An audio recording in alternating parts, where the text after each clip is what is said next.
solo pipe fitter here.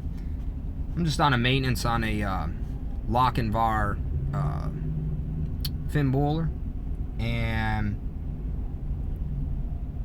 upon getting here, it had an error message, and what that error message actually said was error, unable to communicate with the device, running in demo mode, right? And that looks similar to this.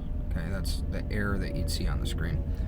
After some digging, the property manager said that it has always displayed that.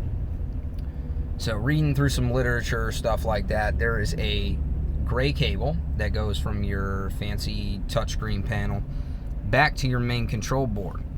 Now, I unplugged it and plugged it back in. A lot of times, if you have an improper connection, it will display that message. That's per Lochinvar.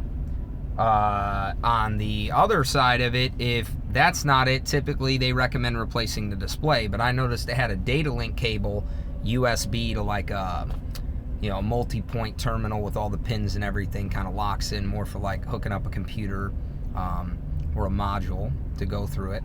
And that was plugged into the USB on the back side of the display smart panel, but it wasn't connected to anything on the inside. It was just laying in there. As a matter of fact, it had started to get burned up through the casing. So I went ahead and unplugged it, loomed it up, laid it inside, put the face panel back on, power cycled the boiler. Message went away. So if you have this going on for you, go ahead and check your gray communication wire from the smart touch display to the main control board.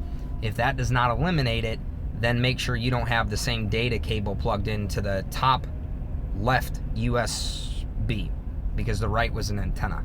And if it is, unplug that, loom it up, and then just power cycle the boiler, and that should take care of that fault for you. Just really more of like a minor annoyance, because it wasn't affecting the performance or the functionality of the boiler itself, but it makes the customer think that like, oh, my stuff's not communicating, right? Yeah, not really the thing, and you don't want to see nuisance error messages on anything, especially when it's functioning properly. So just food for thought. If you run into that, I'll put the title as what the error is or whatever, and hopefully this helps you out. So more to come. I appreciate it, and thanks for checking out my video.